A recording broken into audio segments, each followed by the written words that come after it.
ଆପଣ କେବେ ଭାବିଛନ୍ତି କି ମହାଶିବରାତ୍ରି ଏକମାତ୍ର ପର୍ବ ଯାହା ଆଲୋକ ବଦଳରେ ଅନ୍ଧାରକୁ ବାଛିଥାଏ?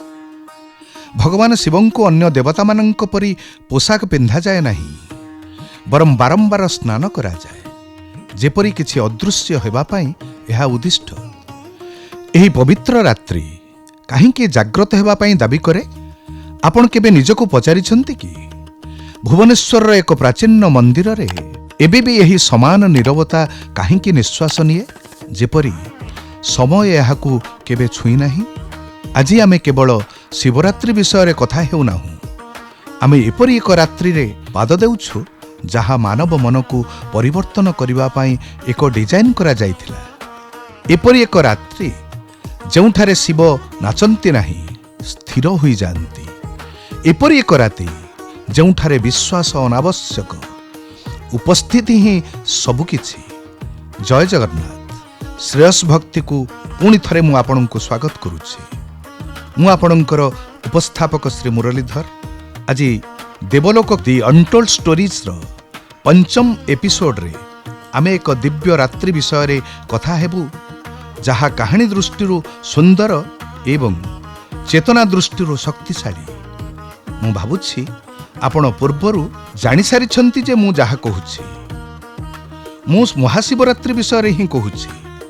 ଏହା ସହିତ ଆମେ ଏକ ମନ୍ଦିର ବିଷୟରେ ଆଲୋଚନା କରିବୁ, ଯାହା ଆମ ସୁନ୍ଦର ସହର ଭୁବନେଶ୍ୱରର ହୃଦୟ, ପବିତ୍ର ଲିଙ୍ଗରାଜ ମନ୍ଦିର। ତେଣୁ ସମୟ ନଷ୍ଟ ନ କରି ପବିତ୍ର କୃପା ସହିତ ଦିବ୍ୟ ଅଧ୍ୟାୟକୁ ଆସନ୍ତୁ ଶୁଣିବା।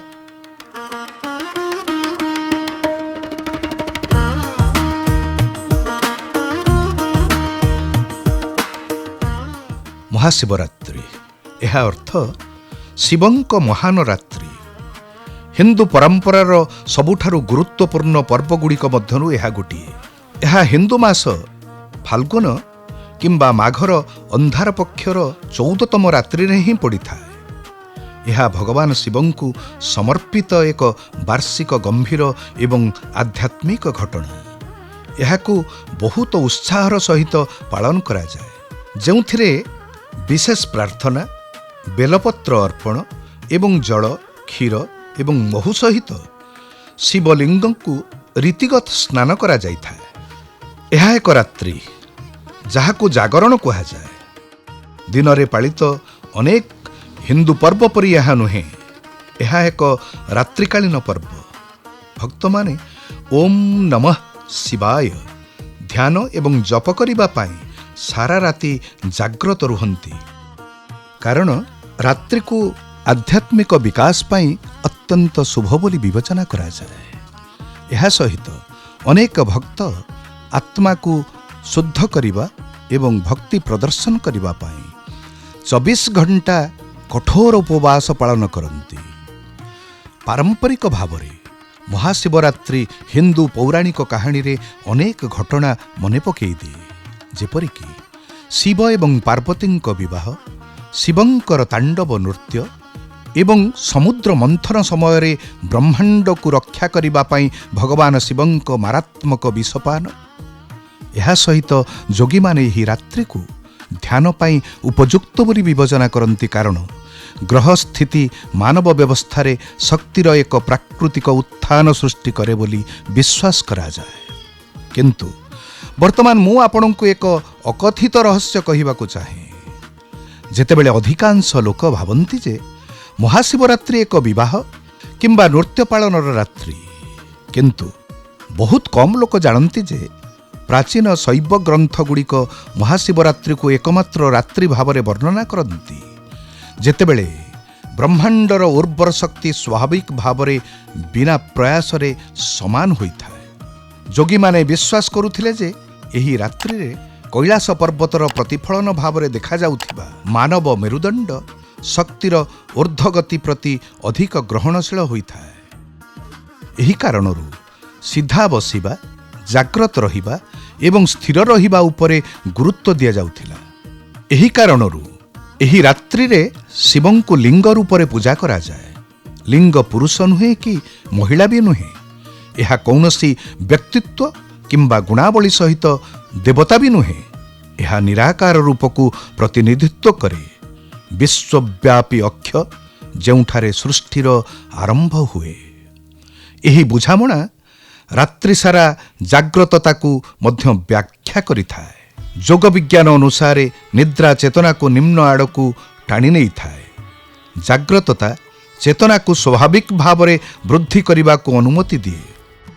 ମହାଶିବରାତ୍ରିକୁ ଏକ ରାତ୍ରି ଭାବରେ ଡିଜାଇନ୍ କରାଯାଇଥିଲା ଯେଉଁଠାରେ ପ୍ରୟାସ ଅନାବଶ୍ୟକ ହୋଇଥାଏ, ସଚେତନତା ସହଜ ହୋଇଯାଇଥାଏ। ଏହି ରାତ୍ରିରେ ଉପବାସ କରିବାରେ ମଧ୍ୟ ଏକ ନିର୍ଦ୍ଦିଷ୍ଟ ଉଦ୍ଦେଶ୍ୟ ଥିଲା। ପ୍ରାଚୀନ ଶୈବ ପ୍ରଥାଗୁଡ଼ିକ ବଳିଦାନ ଭାବରେ ନୁହେଁ ବରଂ ସଂରକ୍ଷଣ ଭାବରେ ଉପବାସକୁ ଉତ୍ସାହିତ କରୁଥିଲା। ପ୍ରାଚୀନ ଶରୀରର ଶକ୍ତିର ଏକ ବଡ଼ ଅଂଶ ବ୍ୟବହାର କରେ ହାଲୁକା ଖାଦ୍ୟ ଖାଇ କିମ୍ବା ଆଦୌ ନ ଖାଇ ସେହି ଶକ୍ତିକୁ ଭିତରରୁ ପୁନଃ ନିର୍ଦ୍ଦେଶିତ କରାଯାଉଥିଲା, ଯାହା ସତର୍କତା, ସ୍ଥିରତା ଏବଂ ଧ୍ୟାନକୁ ସମର୍ଥନ କରୁଥିଲା। ଆଜି ମଧ୍ୟ ଆଧୁନିକ ବିଜ୍ଞାନ ଏକମତ ଯେ ଏକ ହାଲକା ପାଚନ ଭରା ମାନସିକ ସ୍ପଷ୍ଟତା ଏବଂ ଧ୍ୟାନକୁ ବୃଦ୍ଧି କରିଥାଏ। ଏହା ଦର୍ଶାଏ ଯେ ଯାହା ପୂର୍ବରୁ ଆଧ୍ୟାତ୍ମିକ ନିର୍ଦ୍ଦେଶ ଥିଲା ତାହା ମଧ୍ୟ ଜୈବିକ ଜ୍ଞାନ ଥିଲା। ବର୍ତ୍ତମାନ ଆସନ୍ତୁ ଅଭିଷେକକୁ ଭୁଲି ଯାଇଥିବା ଅର୍ଥ ବୁଝିବା। ଆପଣ କେବେ ଲକ୍ଷ୍ୟ କରିଛନ୍ତି କି ଅଧିକାଂଶ ଦେବତା ସେମାନଙ୍କ ନିଜ ନିଜ ପର୍ବରେ ସଜ୍ଜିତ ହୁଅନ୍ତି, କିନ୍ତୁ ଶିବଙ୍କୁ ବାରମ୍ବାର ଏହି ରାତ୍ରିରେ କେବଳ ସ୍ନାନ କରାଯାଏ। କିନ୍ତୁ ଏପରି କାହିଁକି ହୁଏ? ହଁ, ଏହା କେବଳ ଭକ୍ତି ନୁହେଁ, ଏହା ଏକ ଶୁଦ୍ଧ ପ୍ରତୀକାତ୍ମକ କ୍ଷୟ। ଅଭିଷେକରେ ବ୍ୟବହୃତ ପ୍ରତ୍ୟେକ ପଦାର୍ଥକୁ ଧୋଇବାକୁ ପଡ଼ିବ। ଉଦାହରଣ ସ୍ୱରୂପ ଭାବପ୍ରବଣ ସମ୍ମତି ପାଇଁ ବ୍ୟବହୃତ ଜଳ, ଆସକ୍ତି ଏବଂ ପାଳନ ପାଇଁ କ୍ଷୀର ବ୍ୟବହୃତ ହୁଏ, ଅହଙ୍କାରର ମଧୁରତା ପାଇଁ ମହୁ ଏବଂ ଭସ୍ମ ମୃତ୍ୟୁକୁ ସ୍ମରଣ କରିଦିଏ। ମହାଶିବରାତ୍ରିରେ ଅଭିଷେକ କେବଳ ପୂଜା ନୁହେଁ ବରଂ ଅବିଚଳିତ ହେବାର ଏକ ରୀତି ହୋଇଯାଏ। ବର୍ତ୍ତମାନ ଆସନ୍ତୁ ବୁଝିବା ଯେ କାହିଁକି ବିଲ୍ୱପତ୍ର କେବଳ ପୌରାଣିକ କାହାଣୀ ଯୋଗୁଁ ହିଁ ଶିବ ଗ୍ରହଣ କରନ୍ତି। ହଁ, ବିଲ୍ୱପତ୍ର କେବଳ ପୌରାଣିକ କାହାଣୀ ଯୋଗୁଁ ପବିତ୍ର ନୁହେଁ। ପ୍ରାଚୀନ ଶୈବ ବିଜ୍ଞାନରେ ଏହା ବିଶ୍ୱାସ କରାଯାଏ ଯେ ବିଲ୍ୱପତ୍ର ଅନେକ ଉଦ୍ଭିଦଠାରୁ ଭିନ୍ନ ଭାବରେ ଚନ୍ଦ୍ରଶକ୍ତିକୁ ବଜାୟ ରଖିଥାଏ। ଆଉ ଯଦି ଆମେ ଅକଥିତ ବିଶ୍ୱାସ ବିଷୟରେ କଥା ହେବା, ତେବେ ମହାଶିବରାତ୍ରିରେ ଯେତେବେଳେ ଚନ୍ଦ୍ର ସବୁଠାରୁ ଦୁର୍ବଳ ଅବସ୍ଥାରେ ଥାଏ, ସେତେବେଳେ ଭିତରର ଅସ୍ଥିରତା, ବିଶେଷ କରି ଭାବନା ଏବଂ ଆବେଗକୁ ସନ୍ତୁଳିତ କରିବା ପାଇଁ ବିଲ୍ୱ ବ୍ୟବହାର କରାଯାଉଥିଲା। ସେଇଥିପାଇଁ ବିଲ୍ୱ 3ଟି ସେଟ୍ରେ ଅର୍ପଣ କରାଯାଏ। ପତ୍ର ଚିରି ଦିଆଯିବା ଉଚିତ ନୁହେଁ ଏବଂ ପରିମାଣ ଅପେକ୍ଷା ସତେଜତା ଅଧିକ ଗୁରୁତ୍ୱପୂର୍ଣ୍ଣ। ଏହା କେବଳ ଭକ୍ତି ନୁହେଁ, ଏକ ଜୈବିକ ବିଧି ମଧ୍ୟ। ଏବେ ଆଉ ଏକ କଥା ଚିନ୍ତା କରନ୍ତୁ ତ, ଯେ କାହିଁକି ମହାଶିବରାତ୍ରି ଅମାବାସ୍ୟାରେ ପାଳନ କରାଯାଏ, ପୂର୍ଣ୍ଣିମାରେ ନୁହେଁ? କାରଣ ଅଧିକାଂଶ ପର୍ବ ପୂର୍ଣ୍ଣିମାକୁ ପିଛା କରନ୍ତି, ଯେତେବେଳେ ମହାଶିବରାତ୍ରି ଅନ୍ଧକାରକୁ ଆଲିଙ୍ଗନ କରେ। ଏହା ଏକ ଦୁର୍ଲଭ ଶୈବ ବିଶ୍ୱାସ ଯେ ଆଲୋକ ସହଜ କିନ୍ତୁ ଅନ୍ଧକାର ସଚେତନତାକୁ ବାଧ୍ୟ କରିଥାଏ। ଅମାବାସ୍ୟାରେ ମନ ତାର ସାଧାରଣ ଭାବପ୍ରବଣତାକୁ ହରାଇଥାଏ, ଭୟ ସ୍ୱାଭାବିକ ଭାବରେ ଜାଗି ଉଠିଥାଏ ଏବଂ ପରିଚୟ ଅସ୍ଥିର ଅନୁଭବ ହୋଇଥାଏ। ଏହି ରାତ୍ରିରେ ଶିବଙ୍କୁ ପୂଜା କରାଯାଏ କାରଣ ସେ ସେହି ବ୍ୟକ୍ତିଙ୍କୁ ପ୍ରତିନିଧିତ୍ୱ କରନ୍ତି ଯିଏ ଶୂନ୍ୟତାରେ ପଳାୟନ କରନ୍ତି ନାହିଁ। ମହାଶିବରାତ୍ରି ଶିକ୍ଷା ଦିଏ ଯେ ଅନ୍ଧକାରରୁ ପଳାଅ ନାହିଁ, ତା ଭିତରେ ବସବାସ କର। ଏବେ ଆସନ୍ତୁ ବୁଝିବା ଯେ ମହାଶିବରାତ୍ରି ରାଜା ଏବଂ ଶକ୍ତି ଖୋଜୁଥିବା ଲୋକଙ୍କ ପାଇଁ ଥରେ ନିଷିଦ୍ଧ ଥିଲା କାହିଁକି? ଏହା ବିଷୟରେ ପ୍ରାୟ କୌଣସି ସ୍ଥାନରେ କିମ୍ବା ପ୍ରଭୁ ମହାଦେବଙ୍କ ଉପରେ ଦେଖିଥିବା କୌଣସି ଭିଡ଼ିଓରେ କେବେ ବି କୁହାଯାଇ ନାହିଁ। କିଛି ଶୈବ ପରମ୍ପରାରେ ରାଜାମାନଙ୍କୁ ମହାଶିବରାତ୍ରିକୁ ସମ୍ପୂର୍ଣ୍ଣ ଭାବରେ ପାଳନ କରିବାରୁ ନିରୁତ୍ସାହିତ କରୁଥିଲେ। କାହିଁକି? କାରଣ ଏହି ରାତ୍ରି ମହତ୍ୱାକାଂକ୍ଷାକୁ ପରିଚୟ ଏବଂ ଶକ୍ତି ପ୍ରତି ଆସକ୍ତିକୁ କ୍ଷୟ କରିଥାଏ। ମହାଶିବରାତ୍ରି ରୀତି ନିୟନ୍ତ୍ରଣ ପାଇଁ ଭୋକକୁ ନଷ୍ଟ କରେ ବୋଲି ବିଶ୍ୱାସ କରାଯାଉଥିଲା। ତେଣୁ ଏହା ଶାସକମାନଙ୍କୁ ଅକାମୀ କରିଦେଉଥିଲା। ସେଇଥିପାଇଁ ମହାଶିବରାତ୍ରି ଅହଙ୍କାର ପାଇଁ ଏକ ବିପଦପୂର୍ଣ୍ଣ ରାତ୍ରି ଥିଲା। ଲୋକେ ତାଣ୍ଡବ ବିଷୟରେ କଥାବାର୍ତ୍ତା କରନ୍ତି, କିନ୍ତୁ ମହାଶିବରାତ୍ରି ଶିବଙ୍କ ନୃତ୍ୟକୁ ପାଳନ କରେ ନାହିଁ। ଏହି ରାତ୍ରି ଶିବଙ୍କ ମହାନ ସାକ୍ଷୀ ଭାବରେ ସମ୍ମାନିତ କରେ, ବିନାଶକାରୀ ଭାବରେ ନୁହେଁ। ସେଇଥିପାଇଁ ପାରମ୍ପରିକ ଭାବରେ କୌଣସି ମହାଶୋଭାଯାତ୍ରା ହୁଏ ନାହିଁ। ଲିଙ୍ଗ ଅଚଳ ରହିଥାଏ ଏବଂ ଭକ୍ତ ଜାଗ୍ରତ ଏବଂ ସ୍ଥିର ରହିଥାଏ। ଏହା ବାହ୍ୟ ଉତ୍ସବ ନୁହେଁ, ବରଂ ଭିତରର ଦାହ କରିବାର ଏହି ରାତ୍ରି। ବର୍ତ୍ତମାନ ଶେଷ ଅକଥିତ ସତ୍ୟ, ମହାଶିବରାତ୍ରି କେବେ ବିଶ୍ୱାସୀମାନଙ୍କ ପାଇଁ ଉଦ୍ଦିଷ୍ଟ ନଥିଲା। ମହାଶିବରାତ୍ରି ମୂଳତଃ ଅଣବିଶ୍ୱାସୀ, ନାସ୍ତିକ ଏବଂ ବାହାର ଲୋକଙ୍କ ପାଇଁ ମଧ୍ୟ ଖୋଲା ଥିଲା, କାରଣ ଏହା ବିଶ୍ୱାସ ନୁହେଁ ଅଭିଜ୍ଞତା ଦାବି କରୁଥିଲା। ଆମେ ଦେଖିପାରୁଛୁ ଯେ ଆଜିର ସମୟରେ ଲକ୍ଷ ଲକ୍ଷ ଲୋକ ଯେଉଁମାନେ ଭାରତ ବାହାରୁ ଆସିଛନ୍ତି, ସେମାନେ କୌଣସି ଧର୍ମରେ ବିଶ୍ୱାସ କରନ୍ତି ନାହିଁ କିମ୍ବା ଈଶ୍ୱରଙ୍କର ବିଷୟରେ କିଛି ଜାଣନ୍ତି ନାହିଁ, କିନ୍ତୁ ତଥାପି ସେମାନେ ଶିବରାତ୍ରିରେ ସାମିଲ ହୁଅନ୍ତି ଏବଂ ରୀତିନୀତି ପାଳନ କରନ୍ତି, ଧ୍ୟାନ କରନ୍ତି ଏବଂ ଉପବାସ ମଧ୍ୟ କରନ୍ତି। କାରଣ ସେମାନେ ବୁଝିଥିଲେ ଯେ ଏହା କେବଳ ଏକ ପର୍ବ କିମ୍ବା ରୀତିନୀତି କିମ୍ବା ବିଶ୍ୱାସ ବିଷୟରେ ନୁହେଁ, ଏହା ଏକ ସୁସ୍ଥ ଏବଂ ଶାନ୍ତ ଜୀବନଯାପନ କରିବାର ଏକ ଅଭ୍ୟାସ। ଯଦି ଆପଣ ଜାଗ୍ରତ ରୁହନ୍ତି, ନୀରବ ରୁହନ୍ତି ଏବଂ ସଚେତନ ରୁହନ୍ତି, ତେବେ ରାତ୍ରି ଆପଣଙ୍କ ଉପରେ କାମ କରେ। ଶିବ ବିଶ୍ୱାସ ମାଗନ୍ତି ନାହିଁ, ସେ ଉପସ୍ଥିତିକୁ ଅଭିଜ୍ଞତା ହେବାକୁ ମାଗନ୍ତି। ଏଗୁଡ଼ିକ ଶିବରାତ୍ରି ଏବଂ ମହାଦେବଙ୍କ ବିଷୟରେ କିଛି ସୁନ୍ଦର ତଥ୍ୟ ଏବଂ ସୂଚନା।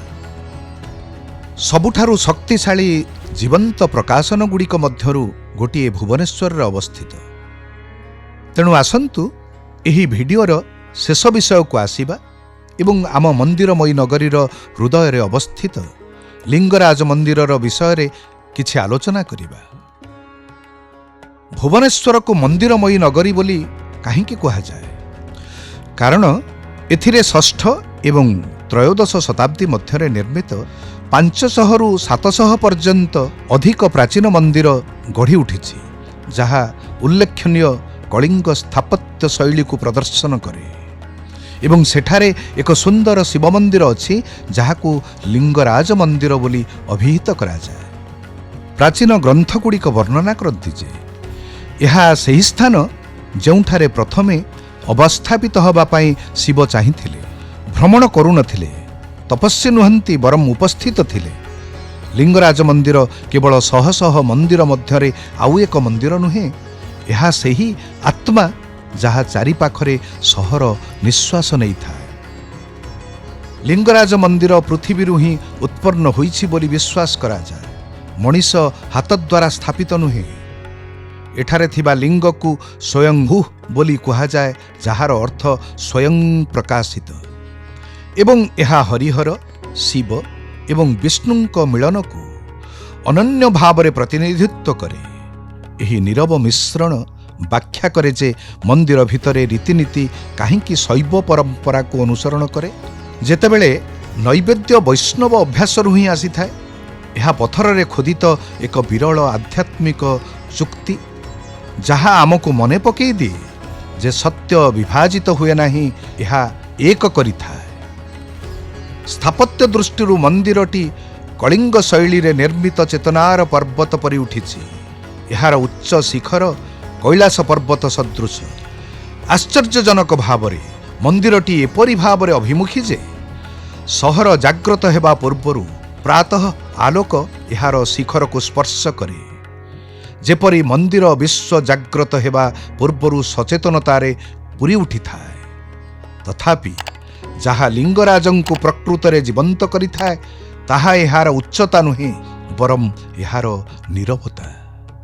गर्भगृह भितरे लिंगकु निरंतर स्नान करा जाए। जेपरी महाशिवरात्रि रे निर्देशित साजसजा नुहे लुचाइबार प्राचीन धारणा को दृढ़ करिथाए। मंदिर पाखरे थिबा पवित्र बिंदुसागर ह्रदरे प्रत्येक पवित्र नदीरू पानी बुंदा बुंदा रहिछि बोली विश्वास करा जाए। प्राचीन विश्वास अनुजाई एथिरे अनेक पवित्र नदीर जल रहिछि जहा समस्त आध्यात्मिक पथ गोटिए उत्स को नहीं थाए बोली प्रतीक करे। आज मध्य मंदिर राजनीति रे प्रमुख उत्सव पूर्वर बिंदुसागररू जल अणा जाए। पुणी भक्त मानंकु मने पकई दिया जाए जे भक्ति पूर्वरु एकता ही आवश्यक। महाशिवरात्रि रे लिंगराज मंदिर एते उत्सव मुखर हुए नहीं। यह गभीर भाव हुए, मंत्र नरम हुए, दीप धीरे धीरे झलसे एवं वायु भारी अनुभव हुए। शब्द सहित नुहे बरम सचेतनता सहित भक्त माने पचारिबाकु आसंती नहीं, सेमाने बसिबाकु आसंती, जाग्रत रहिबाकु आसंती। यह महाशिवरात्रि प्रकृतरे कौन ताहा स्मरण करई दिए। एक रात्रि जेउठारे तुम सहित किछि जोड़ा जाए नहीं, किंतु सबु किछि मिथ्या दूर ही जाए। मु आशा करुछि आपणଙ୍କୁ भिडियोटी निश्चय पसंद आसिबो। यह आपण मानक बंधु एवं परिवारଙ୍କ सहित शेयर करंतु। महाशिवरात्रि रे महादेवଙ୍କ एही अकथित कहानी गुड़िक विषय रे मध्य जानंतु। आमे परवर्ती एपिसोड रे पुणी आपण मानक भेटिबु। से पर्यंत शांति रे रुहंतु, सुख रे रुहंतु। आशुतोष शशांक शेखर चंद्र मौली चिदंबर, कोटि कोटि प्रणाम शंभु, कोटि नमन दिगंबर। नमस्कार रहुछि। हर हर महादेव।